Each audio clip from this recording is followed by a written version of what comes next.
Hi, my name's David Spiteri, and I've done something I've never done before. I've written a book.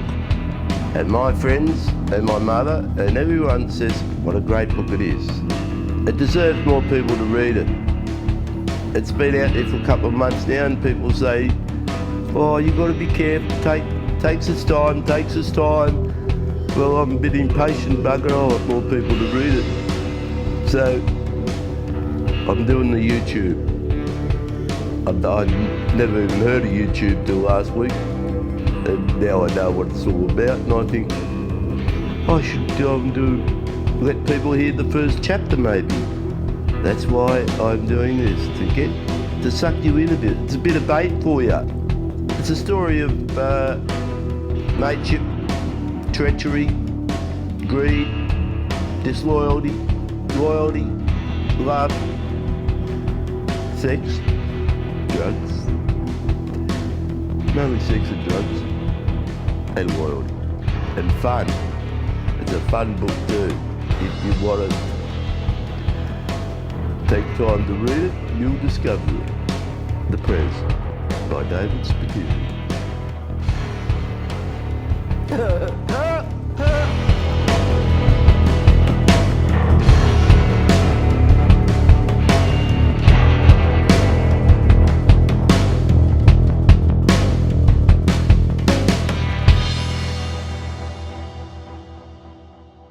My name's David Spiteri, and I've written a book called The PREZ.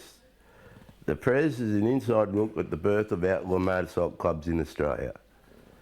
About 10 years ago, I had a pretty bad motorcycle accident, and I spent nearly 2 years in and out of hospital, and people were bringing me motorcycle books all the time to read. I don't know why they didn't bring me other types of books, but they never. So I thought, these books are just sensationalism and bullshit. I thought I could write a better book than this. So I've never used a computer, and I still haven't, but I got pen and paper and started writing, and I wrote in block letters because I knew I was going to have to get people to type it for me. And now my book has been published. I reckon it's a pretty good book, and the reason why I have to go to this, the reason why I'm doing the YouTube is because I want people to read it and go and buy it. Basically, that's it. Would you like me to start reading the book? All right, here we go. I'll just read the foreword. I was born to be a bikie. It wasn't until I was in the 5th grade and saw the Marlon Brando in the wild one that I realised what being a bikie was all about. I couldn't wait to grow up. This story is a true account of the birth of outlaw motorcycle clubs in Australia. There was no template for us. Clubs just evolved with a simple creed: loyalty to the club and respect for your brothers. In the early 1960s, US soldiers on R&R from the Vietnam War came to Sydney with pockets full of money, wanting marijuana. We saw there was money to be made, and that money soon changed a lot of blokes. Treachery and greed became commonplace, as did strife and chaos, but most clubs survived. Without knowing it, we were being used by a variety of people. For example, police, politicians and lawyers. But now we are using them. And our money opens a lot of doors. For obvious reasons, I've changed the club names and events. If you were there at the time, you'll nod your head and agree. This story has not been told before. Chapter 1, that's all you're getting. Shoveling shit is no way to spend a Saturday morning. But that's what Peter Winifred and his mate Brian Corrigan did when they were 12. They mucked out the stalls at Fairfield Trotting Track, collecting and shoveling all shit into sugar bags and selling it to the punters. They took turns pulling and pushing the billy cart. Hard work when the shit was wet, but at 6 shillings a bag, it wouldn't take long before they each had enough to buy a 125cc BSA Banner motorcycle and race it up on Snow's Mountain with the other kids. Their customers wanted to get a healthy garden going in their backyards, and prize of cheap fertiliser delivered to their door. The boys got to know them all and formed an opinion on everyone's character. old Joe, the Ukrainian loner. They reckon was the Second World War concentration camp guard hiding in Sydney's west. He just grunted when he got his 2 bags and counted out their 12 bob. Mrs. Twitty and her husband always offered them a glass of lemonade. Hauling shit was hard work and their lemonade was a hit. The other customers were mainly new Australians, immigrants from the Mediterranean, trying to grow fruit and veggies in their tiny, identical backyards. After a couple of months, Winnie and Brian had enough cash to know they wouldn't have to do it forever, and that knowledge kept them going. The person they credited for the turning point in their lives was Mrs. Wright, who lived on Chapel Hill in a neat bungalow with nice roses. She owed the boys 30 bob for 5 bags for 2 weeks. She refused to answer the door, but whenever they went to collect and heard music playing inside, they knew she was home. It pissed the boys off. That mingy bitch wouldn't cough up, and she taught them a valuable lesson. Cash only, no credit. On Saturday night at Winnie's, his dad, who had a few down the pub with his mates, fell asleep in his chair next to his mum, who was watching a black and white television movie, while enjoying her weekly ration of 6 chocolates. One Saturday night, Winnie had a bath after dinner and went to the room he shared with his older brother.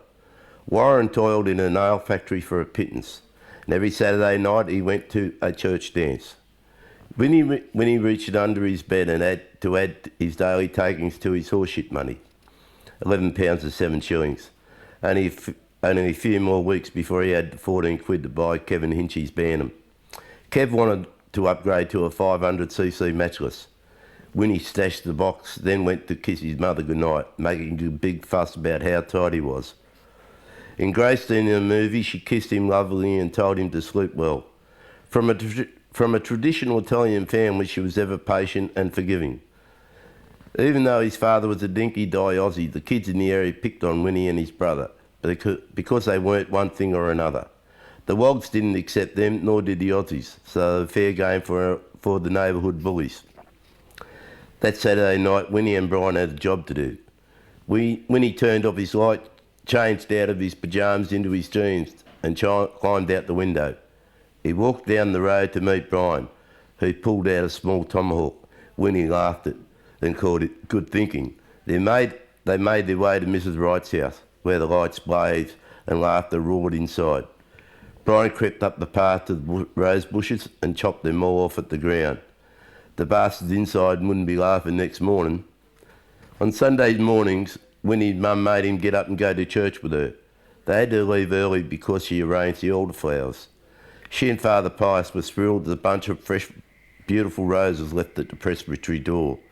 While she arranged them, Winnie hung around outside the front door of the church, where his schoolmate Ocker earned a quid manning a newsstand. When they saw Mrs. Wright pull up in her flash car, Winnie told Ocker about the night before and they pissed themselves laughing.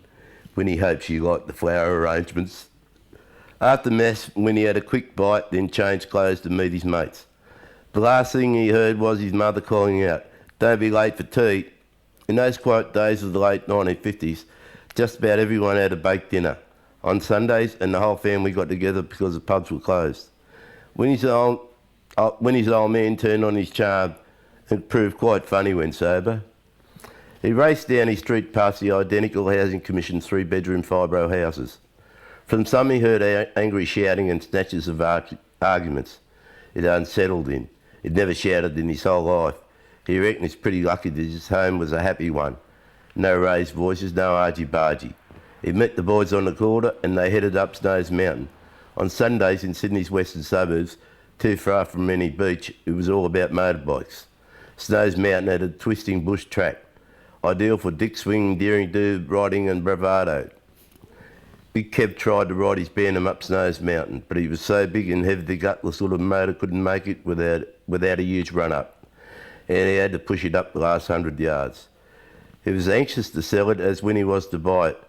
There were no roads or houses on the hill, just tracks made by kids on motorbikes, driving around and about.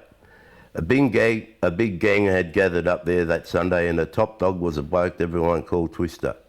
His mates hung around him like flies, and he thought he owned the mountain. He rode a 500cc Triumph, the most powerful bike of the lot. Winnie and Twister shared a bit of history, going back to a time after school when Twister got stuck in with his brother Warren with his fists. Winnie just didn't hesitate. He picked up a length of timber and gave Twister a good thumping with some full-blooded belts. Twister never forgot it, but still thought he was a tough cunt.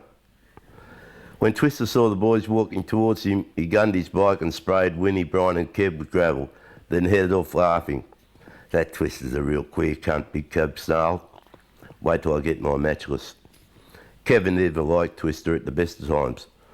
All Kev had in mind to do was to beat him around the track, if not about the ears.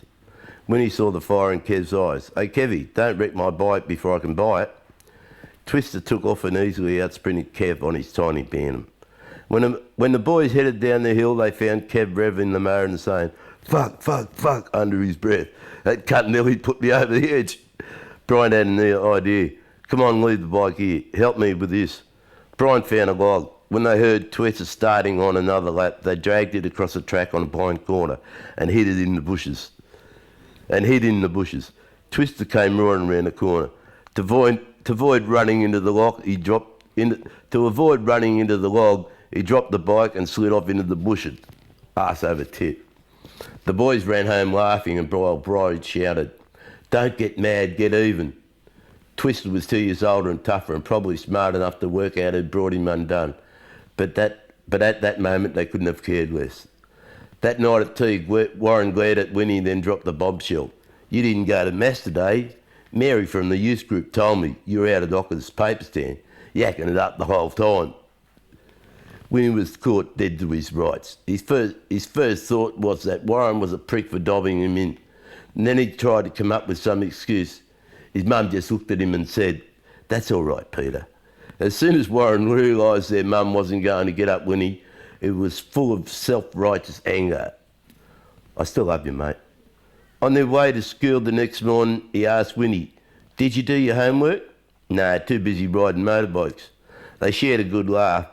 Warren didn't ride bikes. He just wasn't interested.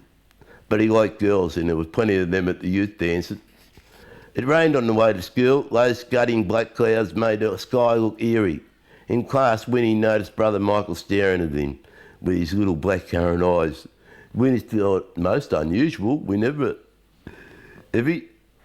thought it was most unusual. Every time he looked up, he saw those black eyes boring into him.